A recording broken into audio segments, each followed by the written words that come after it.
Yeah, so I think we're seeing that transition basically from there's a phrase I really like, which is that today's meritocracy is tomorrow's aristocracy, right? Because you get up there and then the first thing you do if you can is you pull up the ladder, As I was saying, I think we do need to talk about the creation of this new political party, Restore Britain. Restore Britain. Restore Britain. Restore Britain. Gotta get back to factory settings, Chris. Gotta get back to factory settings. So if you aren't aware out there in podcast land, there's been a ruction in the far right in Britain. I love a far right ruction, Chris. I know. I mean, I was surprised as anyone when I discovered that Rupert Lowe, former Reform MP, former owner of, part owner of Southampton Football Club, had decided to create his own political party called Restore Britain. With booze and hookers. There'll be punch and pie. Yeah. I was made to believe there was punch and pie. And basically Restore Britain is trying to place itself further right than Reform. Now that is impressive. That is impressive because, like, how do you go farther right than Reform without purchasing armbands in bulk? That's my first question. Well, that is the problem. Like here's the question. Like, okay, you're going to split this right wing vote, which has coalesced almost entirely around Reform, and it is important to note that the first polls that came out after he created this political party did show a massive reduction in the Reform vote and a rise in the new party called Restore Britain. So there are people in Reform who don't think Nigel Farage is going far enough. Yep. And so they want to go over to Rupert Lowe, who has made his name on Twitter. I'm sorry, on X as the Everything Hell app. Yeah, as a racist and like an avowed serious, Britain is a country that's only for X kind of people. It's only for this kind of religion. He is very much very much being overtly racist on his tweets, and he's not ashamed of it. Yeah. He's very clear. That's where his party is going to be at. That is, if that's where he's planting his flag, that strikes me as being a real problem for Reform. Yeah. Because like the thing is, right, like if he was going farther right on like taxes or immigration or something like that, right? Yeah. That would be, I think, one thing. But if he's like setting himself out basically as the, white supremacist party of Britain, right? The racists are going to vote for that, and they're not going to vote for a party that, tickles the white racism, gene, but doesn't go whole hog on it, right? Yeah. They're not going to accept the Diet Coke of racism, if you will, when the Coke original is right there, Well, obviously, I mean, that is what they're doing. And here's an issue. Here's a very interesting point. In the time, I think it's been about 6 days now since they created Restore Britain. Counselors from Reform are defecting to Restore Britain already. Oh, wow. I'm seeing here 7 ex-Reform counselors joined the new party. This is 2 days ago. Wait, are these ex-Reform counselors, yes, or are these ex-counselors who are Reform? These are 6 counselors. This is 6 of the counselors that I'm talking about from Kent County Council, which is a big deal.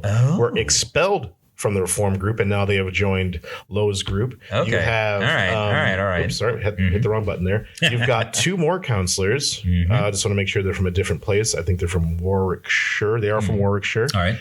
They have also defected from Reform to Lowe's party. Wow. So on the council side now on these council elections, which should also note that Starmer had to do yet another U-turn. Yep. And not postpone any more elections. He's got to be so good at driving backwards at this point. Like, seriously, if you want someone to do a 3-point term, I feel like Sir Keir Starmer is your man. Yes, he is.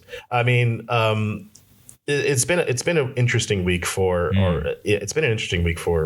far right politics in the United Kingdom because you both had the creation of this Restore Britain political party, and you also had the announcement of the front bench of the Reform UK group as well. But either way, I think the thing that we need to talk about, and just for a little bit, is the effect this is going to have on the right wing, and the effect it's going to have on the upcoming May elections, and then of course the inevitable general elections. You You have these these two giant movements, and they're both driven by kind of anti-immigration policies. What I used to say back in the day, and you remember this, is that the right unites and the left divides. Yes. But I'm starting to be proven a little bit wrong on that, because I feel like it was true when you said it. It's just that the world keeps happening, you know? Yeah, like the left is definitely not uniting. But you haven't had any new creation of outside of your party, which I think we can all agree. Yeah, that was a damn squib. It was a it's disaster. It's gone, and oh my God. It was a massive wasted opportunity. And I think that they got caught up in their own net. But I mean, the rise of Zach Polanski, for example, hasn't hurt the left at all. No, I think what's happened sort of there is that Zach Polanski has sort of like become the standard bearer for the left in British politics. I think what we're seeing is like a coalescence around him of left-wing voters as a potential real alternative to the Labour Party under Starmer, which has, to be fair, spent all of its time purging the left from the party. So it's almost like they don't want people to left to vote for them because they can get elected by. Yeah, I'm sorry, I'm blanking here.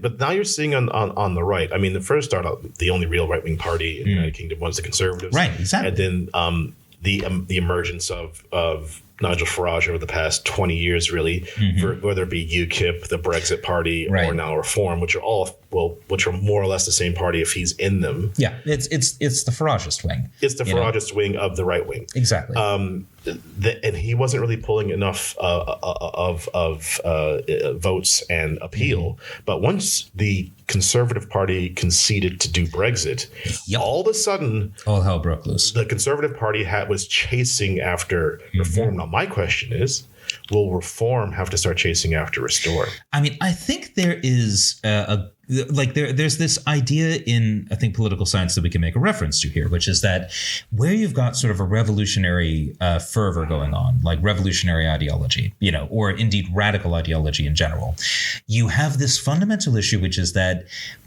if you're trying to compete over who is the most radical, there's no end to that process. Like there's no safe place you can carve out and say, well, okay, this is it. This is the farthest we can go. Therefore, we're the most radical, because someone can always flank you. Yeah, of course. There's no end to that. If everyone's chasing towards the center, then there's, there are limits to what you can do. But if you're chasing the extremes, then you can really start seeing some wild and crazy shit. But this is what I keep on saying. You cannot outright the right. You cannot go further right than the furthest right-wing party, because all that further right-wing party has to do is go further right than that. Like small boats. What do we do with them? We turn them back. Why not shoot them in the sea? There you go. Right? Oh, we can't. Okay, we'll shoot them in the sea. Why not attack France? Yeah. Like, wait, what? There's always somewhere crazier for them to go to be more extreme. Well, and this is the thing, right? Like, so if you're thinking about the French Revolution, it's sort of like always. And who doesn't, quite frankly. Yeah. But so if you're thinking about how that process worked, what you consistently saw was the radicals were able to outmaneuver the center, and then the radicals become the new center, and then they're outmaneuvered. So you have the Brissotins who they're able to take over from the monarchists and whatnot, and then they get outmaneuvered by the Jacobins, and then they get outmaneuvered by Napoleon, and so there's just sort of no end to the radicalization process. And what we're seeing is sort of that same basic thing happening, but in far right politics. Now, the one thing that I think might prevent that from happening, right? All right, is the issue of flat out racism, because I do think that is far enough outside of what is acceptable to the vast majority of Britons in the voting public that if you are Reform and you actually think you might be in charge, you can't actually go full on white supremacist. Not at first, not overtly. I mean, well, that's the thing, right? Because if you do that, then all of a sudden you might get a popular front against you. And if people solidify against you and have an anti-you vote, well, you've only got like a third of the public at most. Right? Yeah. And I think what's happening is that, I do think they're going to take a chunk of this Reform vote, because Reform was the most extreme political party on the right. Yep. And it will soon become Restore. Yep. And Restore, which is also, I'll need more time to look into it, but definitely will be an anti-Farage party as well. Yep. Because Reform is nothing more than a cult of personality around Farage. 100%. A one-man show, as he declared that he is no longer a one-man show. But trust me, Suella Braverman, who jumped ship to now be the education and skills spokesperson. Sure. So, you know, she's done well. Yeah. But like, I think that, you know, we could see, you know, potentially 10% being taken off of Reform's vote. That could be a real problem for them in a first past the post electoral system, where they're sort of what they need, right, is to be a large enough plurality in enough districts that they're able to get enough seats to potentially be the largest party.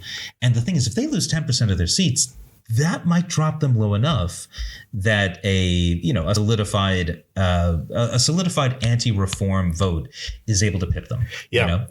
and I mean, I think that's the big deal here is that the creation and potential maintenance of this new party over the Reform Party. They're just, unless they decide to partner together.